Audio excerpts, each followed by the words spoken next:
Wavelength. You know, Adelaide has worked really hard over the last few years to build a small bar reputation. When I was a kid, the big night in Adelaide was kind of, staying at home and watching the bill. Sparking the convos about Adelaide. As a female Sparky, I did get lots of comments on my gender. You should be having... Here to make a difference. Yeah, make the difference. Give the youth a voice. On Fresh 92.7. Welcome to Wavelength with Zane and David sparking the combos about Adelaide you should be having for our final show of 2019. Our very last show. It's very upsetting, but I'm very excited because I know this episode of Wavelength in particular is going to get some car windows very steamy. Ooh, we've been planning this one for a while. It's a bit raunchy. It's definitely for the grown-ups. And I'm excited for you all to join us as we have some pretty important combos to wrap up 2019. But first, today everyone's talking about how at least 100 people are unaccounted for after a volcano erupted on New Zealand's White Island, around 40 kilometres from the mainland.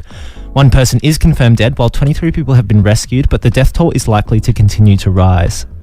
An 18-year-old man has died after colliding with a truck on the Dukes Highway earlier today. The man reportedly died at the scene, while the truck driver was taken to the Murray Bridge Hospital, with the roll toll now standing at 102. And 21-year-old rap phenomenon Juice WRLD has tragically passed away today following a seizure shortly after his flight landed in Chicago. The rapper recently completed a tour of Australia and was best known for his number 2 hit, Lucid Dreams. Absolutely tragic news about Juice WRLD breaking as well earlier this morning, our time. Tonight's Wavelength is, as we said, an adults-only episode. If you have young ones in the car and you don't want them to hear convos about sexual health, sexual education and other issues around that, you may want to switch. Is porn doing us more harm than good? We interview an expert who believes addiction to porn is a public health crisis. We hit the streets to ask what you wished you learned in sex ed. And next, a doctor from Showell joins us to answer your questions about sexual health. Wavelength. Sexual health is an area many of us do feel uncomfortable asking questions about. That's why you've got us to do it for you. We're the scapegoats. Dr. Amy Moten from Showell joins us live to answer some questions. Welcome to the show, Amy. Thank you very much for having me. If you do have any questions you'd like Amy to answer, it's totally anonymous. You can text 0428 927 927. Let's start with an easy one to warm us up. How often should we be getting tested for STIs? Well, it's not as easy as you might think. It depends very much on who you're having sex with and what kind of sex you're having and how often you're having sex. So generally we would say young people under 30 should get a test at least once a year for chlamydia, gonorrhea, and think about a test for HIV, hepatitis and syphilis. But if you're having sex with more than one person, if you're having sex with multiple partners, then you might want to get tested every 3 months. So even if you're in a long-term relationship, it's still worth getting tested? It's always worth getting tested. We like to think you can trust the people that you're in a relationship with, but sometimes you can't, and it doesn't hurt to have a test once a year. Fair enough. In terms of contraception, what is the most effective form? Yeah, that's a really good question. So the most effective forms of contraceptions are the ones that you don't have to think about using. So condoms you have to think about every time you have sex. The pill you have to remember to take every day. So we recommend long-acting reversible contraceptions, so things like the contraceptive implant and the intrauterine device, both of which are over 99% effective. They last anywhere from 3 to 10 years, and you don't have to think about them the whole time that you're using them. Can I actually ask on that topic? I've had a number of female friends ask or discuss some of those methods. What are the side effects like? It depends very much on the different form. Typically changes in bleeding pattern. Bleeding can become worse, but it can also become better depending on the type. There are some mood side effects associated with some forms of contraception, but that's the same as the pill. So really it depends on every individual person's reaction. So we can't always get contraception though. Sometimes we forget, sometimes it just isn't available. How can one access the morning after pill? And could I actually send someone to get it on, well, not my behalf, but, you know. On someone's behalf. Yeah. Yeah, look, that's a really good question. So the morning after pill is not just the morning after pill. It can be taken up to 5 days after unprotected sex. So that's really important. So I didn't know that. Yeah. Don't give up if it's been a day or a couple of days. You can access it from any pharmacy.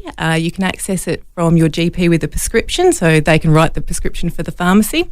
You can access it through some emergency departments, which is really important for some rural and regional towns. And you can also access it from Shine SA, of course, at our Woodville and city-based locations. That's perfect. Before we throw to a song, what are some of the other services that are offered at the Shine SA clinics? Yeah, thank you for asking. So it's a free confidential service for people under 30 who have a Medicare card. We offer STI testing, we offer pregnancy counselling, and we offer contraception and emergency contraception services. Wavelength. I have a super interesting question. It's a cracker. Can any household products be used as a lubricant if you run out? It's a surprisingly good question. A lot of people do ask this. So the answer is yes. You can use pretty much anything that will lubricate or reduce friction. But if you're using condoms, you can only use a water-based lubricant because otherwise the latex can degrade. If you don't need to be using condoms and you want something around the house, then coconut oil is surprisingly popular as a personal lubricant, followed by olive oil. Interesting. Okay. I saw the coconut oil thing go around Twitter actually, and someone mistook that to mean the spray. Oh, God. That's not going to be a very effective lubricant. Now, you should also bear in mind you're putting these things on your genitals, so avoid anything that's going to sting or burn, including anything that's a bit acidic or perhaps has something like perfume in it. That's a very good point. Oh, you mentioned something awful in the break. Yogurt. Yes. I have heard of it being used as a personal lubricant. However, I imagine it'd be quite hard to clean yourself afterwards, not to mention your sheets. So, always think about the mess. Dairy feels like a no-go. I wouldn't. Absolutely not. Oh, my goodness. Oh, well. Moving on. This is one that I really wanted to ask you about PrEP. I was interested in how one could access PrEP and whether it's only for gay men. Yeah, so for people who don't know, PrEP is pre-exposure prophylaxis. It's a tablet that you take every day to reduce your risk of getting HIV. It's for anyone who is HIV negative who might be at risk of being exposed to HIV. That includes gay people, but also trans and gender diverse people and heterosexual people who might be having sex with a partner who's HIV positive. Can be accessed on script from any GP, and it's PBS subsidised for anyone with Medicare, so it costs less than $40 a month. Wow. For people who don't have Medicare, they can still get a prescription from their GP and they can access it through an online order program. Okay, that seems like a lot easier than I remember it being to get. Has it become easier to get in Australia? Definitely has. It's only been listed on the PBS since 2017. Wow. Before that, people had to order it from overseas or pay hundreds of dollars a month. How prevalent is HIV and AIDS in Australia in 2019? Because obviously we're all aware of how bad of a problem it was some time ago, but in 2019, what is the risk of actually contracting that? Look, it's hard to give a definite risk because, again, it does depend on who you're having sex with and the type of sex you're having. Certain types of sexual intercourse are more likely to transmit HIV. We're really lucky to be living in a country where HIV rates have actually been decreasing over the last 4 years. And if you look at us compared to the world, so 1.7 million people have had a new diagnosis of HIV in 2018, and it's about 835 in Australia. We did have a question just come in as we started this break, so apologies for springing this on you, but I do think it is important and might shed some light. Anonymous question, my girlfriend and I are in a long-term relationship and she regularly bleeds during intercourse. Not all the time, but it does happen regularly. Should there be cause for concern if bleeding is happening on a regular basis? Definitely should. It's not normal for people to have bleeding during sex usually. Sometimes it can be completely benign and not mean anything, but she needs to get a checkup with a doctor. She needs to have a test for cervical cancer, although that's unlikely in people under 30, and she also should have a test for a couple of other things. And if there's nothing there, then she could also possibly get treatment to stop the bleeding from happening if it's bothering her, but definitely needs to get a checkup. Does the partner have any cause for concern? No, generally not. It's generally to do with the female partner. Beautiful. Thank you so much. On a final note, how and where should we be getting tested for STIs and where can we access them through Shine SA? Yep. So it's really easy to get an STI test. You don't necessarily need to be examined if you don't have any symptoms. You can usually go to see a GP or a community nurse, maybe pee in a pot or take a self-collected swab, maybe get a blood test. You can access Shine SA. You can look us up on our website, shinesa.org.au, or drop into our clinics in the afternoons at Woodville and in the Adelaide CBD. Dr. Amy Moten from Shine SA, thank you so much for joining us and having a really interesting conversation about sexual health. I hope people listening got something out of that. Wavelength. Our next story is all about porn addiction. Like booze, darts and gambling, porn has the potential to turn from a casual thing into a full-blown problem. David spoke with a sex therapist about whether porn addiction is such a big problem in Australia and whether abstaining from porn completely is a good idea. Wavelength. In 2005, a team of German researchers found what is believed to be humanity's first attempt at making porn. It came from around 7,200 BC and depicted a man and a woman having sexual intercourse. But in 2019, porn has taken a massive turn. The invention of the internet has dramatically changed how we view porn, how we produce porn, and most importantly, the sheer volume of it. There are quite literally millions of pornographic videos on the internet now, and they are all extremely accessible and, in the most part, totally free. This is a massive cultural shift from just 40 years ago when porn was a relatively harder to access resource and was only in magazines. With this ease of access and with an almost infinite amount of pornography available online, a new cultural problem is raising its head: porn addiction. I spoke with Nina Booson, a professional sex therapist, who says the problem of porn addiction is a lot worse than we might think. Studies are showing that it is absolutely a growing problem, and it is becoming a public health issue for young Australians and young people around the world, absolutely. Many people watch it, but I'm sort of interested, first of all, how can you tell when watching porn goes beyond normal consumption, I guess, into the realm of porn addiction? It's the same, when does alcohol go beyond normal consumption? It kind of gets to a point where it's taking up a lot of our time, a lot of our thoughts are surrounding how can we do it, when can we do it. It's interfering with relationships or performance at work. When it sort of starts to impact our lives, then, it's not a problem until it's a problem. Our brains are driven for reward. And then once we sort of do something that creates that positive feedback loop or that reward, we sort of get a reward hit of dopamine or positive chemicals in our brains. And so that really motivates us to do that sort of behaviour again. What type of effect can a porn addiction have on your relationships with other people? Now, these days, with instant gratification through high-speed internet, our brains sort of start to choose engaging in porn as a substitute for affection sometimes, right, for some people. And so while we're doing it, while we're engaged in it, we feel connected. We're sort of scanning for things that we like, that we're attracted to. And there's been studies to prove that it's used as a substitute for affection. And of course can then lead to hypersexuality sort of behaviour in young people and adults. Mm-hmm.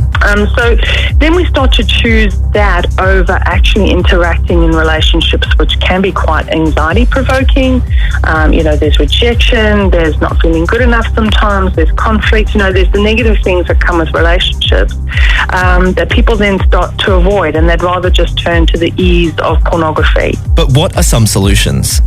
Often with addictions, the best solution is going cold turkey. Proponents of abstaining from masturbation, also known as nofap, think cutting out the 5-knuckle shuffle can change your life. But Nina says it's a bit more complex than that. So, there's quite a few options. I think it's very hard to try and do it on your own. There's a lot of websites and that sort of talk to abstinence. And again, if I refer back to, say, using alcohol as an example, abstinence can work for some. But it's not necessarily going to work for others. You've got to have coping mechanisms in place. If you're using porn as a substitute to cope, or you're using it as a substitute for affection, or to manage your stress levels, if you don't have something else to replace it with, your likelihood of success is pretty low.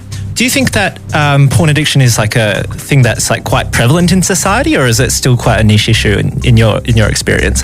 So we do have to take it seriously, because we're going to have young kids growing up with porn addiction issues who are being educated about relationships through porn, and it's obviously very misguided. And so if we aren't having the conversations or trying to teach them how to critically analyse porn or critically evaluate what's going on, we're going to end up with a lot more cases of sexual assault, a lot more cases of unwanted sexual acts, coerced sexual acts, and we're just going to end up with a lot more mental health problems.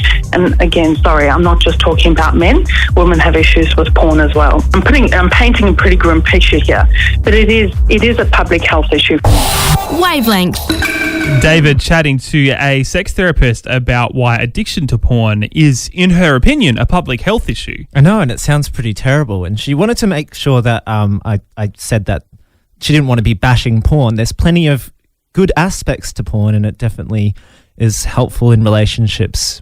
It can make you more erotic, it can spice things up, but there's definitely a problem sort of underlying at the moment where just this extremely accessible amount of millions of videos is just turning people into addicts. If you are just joining us or you joined us in the middle of that story, tonight we're having an adults-only episode of Wavelength. Probably a good idea if you've got kids in the car and you don't want them to hear about it, that you turn the radio right down. It's interesting as well talking about this in the context of No Nut November, which seemed like mostly a joke, but also something that some people actually did. Well, I thought it was a meme, but then I started it came up in our conversations about this story, like should we talk about NoFap and people cutting out masturbation from their lives and whether that was actually a real thing or not. But it turns out like definitely it is. Like I found all these organizations that support men that support men in NoFap. And it definitely helps people. And a lot of people say it's allowed them to sort of clear their minds, get their head out of pornography and focus on things that like they can better their lives with. So there is definitely some pros and cons, but as Nina said, it's not for everyone. What the hell is going on in politics at the moment? Wavelength on Fresh 92.7. In big news this week, the government's had a major win by repealing Medevac laws with the help of Tassie Senator Jackie Lambie and One Nation. The law, which made it easier for doctors to get asylum seekers to Australia for medical treatment, was passed earlier in the year. Oddly, the government has claimed there was no secret deal done to secure Jackie Lambie's support, despite the senator saying they both agreed to an outcome which she says she can't reveal because of national security concerns. Meanwhile, the PM's announced a major shake-up of the public service, with a bunch of government departments set to be consolidated. 18 departments will be reduced to 14, with things like responsibility for emissions reduction taken away from the Environment Department, and Arts will also be merged with a new Department of Infrastructure. ScoMo says these changes will deliver better services for Aussies. Also this week, in a completely unsurprising turn of events, a young Liberal National Party chairman has been suspended after he was filmed laughing at another teen who made derogatory comments about Aboriginal Australians. The comments came in a video the young LNP posted of schoolies being interviewed about certain issues, however it was very quickly taken down. It's not all bad news though, the chairman's younger brother appeared to egg him in a video posted on TikTok. And that's what the hell is going on in politics this week. Thank you, Andrew. The comment, David, that you made off air. I hate everything that happened in politics this week. Except for the TikTok. I love the TikTok. That's great. Do you know what the young LNP dude's name was? Remind me. It's something very young Liberal. Barclay McGain. Just absolutely classic. What a Very week. much so. I week. went to Adelaide Law School. I met a lot of these kinds of Barclay people. McGains? Lots of Barclay McGains. There's a real difference between like people who vote Liberal and people who are like young Liberals in the clubs. Like those people are a very interesting breed of people. The Barclay McGains of this world. The Barclay McGains of this world are very strange. It wasn't all just fun and games with the TikTok though. The sort of cutting of all these sort of different departments in the governments is something to be concerned about, especially two things for me: the cutting of the arts department, and also the reducing emissions department, which I think that both of those things are both super concerning. I'm very concerned in particular about the arts department federally being gone entirely. This is after there's just been so many funding cuts, and we have Liberal governments at a state level as well here in South Australia as a federal level, and just in my experience, having worked upstairs at Fresh as well, we've really noticed like our capacity to go for grants and things has gone way, way, way, way down. So the next time you complain about ads on Fresh, there's only 5 minutes an hour, but if you think that's too many, that's how we make money, because there's no grant funding out there at the moment for arts organisations or media organisations or community radio stations like us at all. It's been decimated. Completely. We are talking tonight. It's a very adults-only wavelength. Sure is. And we're going to get back into some interesting discussions about addiction to adult films.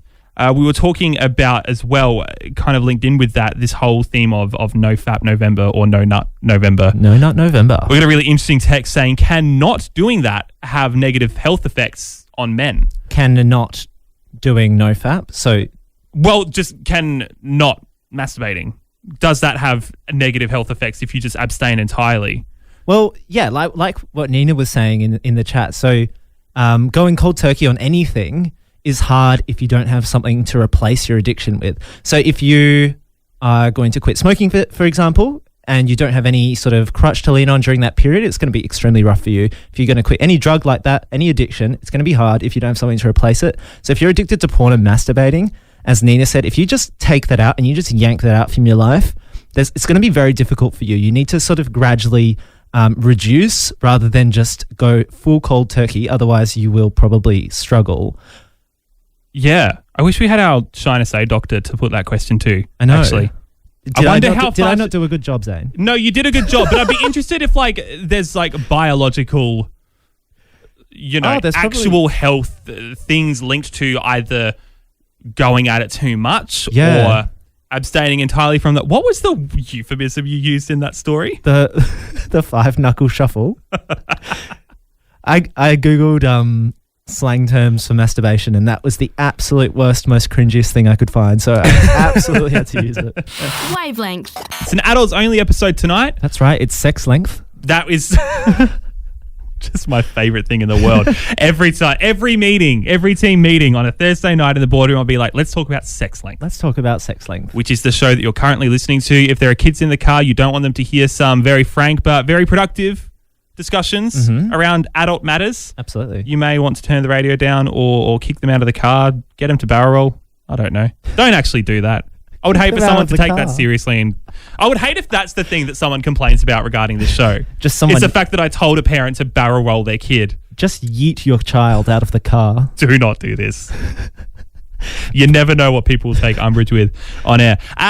David, we just played your interview with a sex therapist about porn addiction. Yes. It was definitely turning into a public health crisis, apparently, which I had no idea about. We got a text in saying it's definitely a growing concern. I work in child protection. We are increasingly seeing young kids from 10, 11 and 12 years old watching porn. Mm-hmm.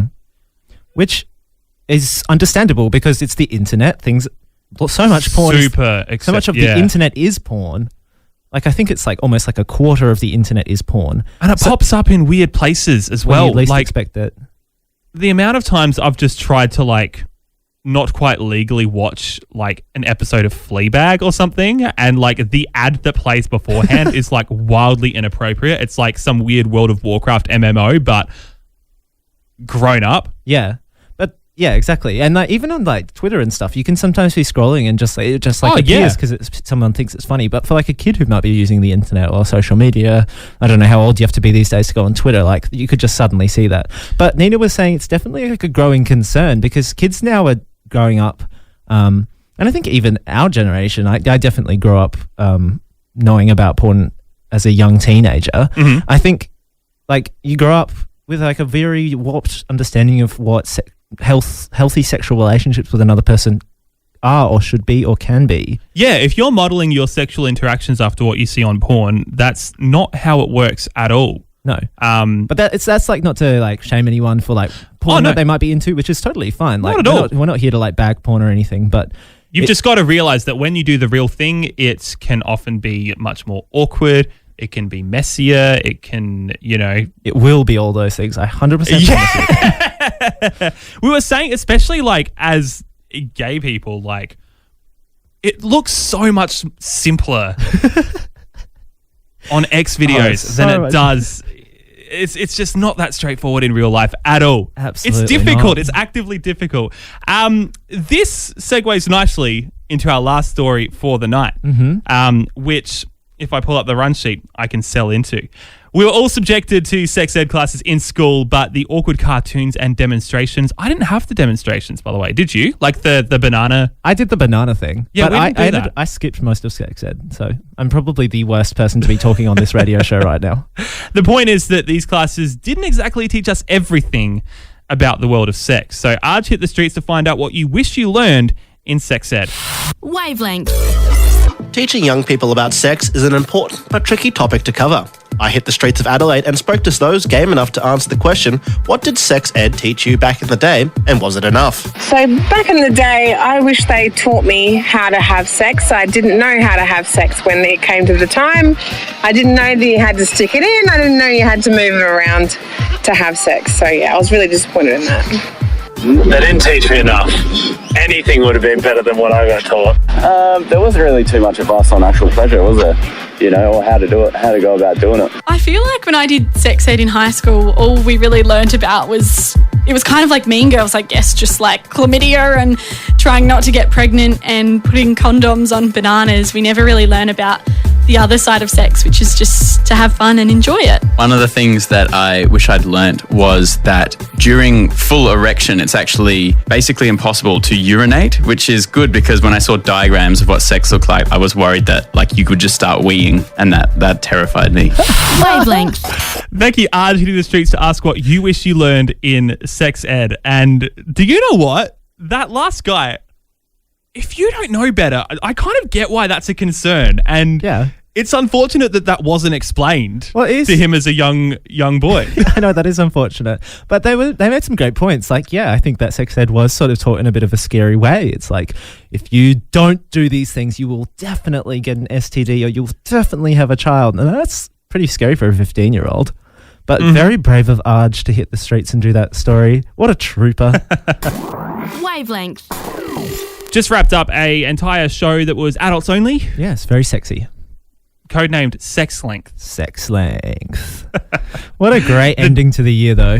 It's been an awesome year. Thank you so much to everyone who has listened and everyone who has ever texted in, called in. We've had some incredible stories, experiences. It's been an incredible time. We've just had so many interesting stories to tell about Adelaide, and thank you for coming along on the ride. Us and the team are going to have a well-deserved break, and we're going to return in 2020, start planning the show and get it on air. So we'll let you know in due course when we will be back on Monday night, sparking the convos about Adelaide that you should be having. In the meantime, make sure you subscribe to our podcast. Give us a nice 5-star review while you're there if you'd like. Would love it. Comment as well. Share it with your mates. All of our stories from the back half of the year are up there. So many important discussions about things happening in Adelaide and around the world. It's been an absolute pleasure. I'm really proud of what all of the volunteers who put so much time and effort into this show have achieved as well. David, you are one of them. And there's also so many others behind the scenes doing stories, helping to produce the show as well, who all deserve thanks and definitely deserve a awesome summer break. Absolutely. You too, Zane. You definitely do. Thanks, mate. More than anyone else. Wavelength.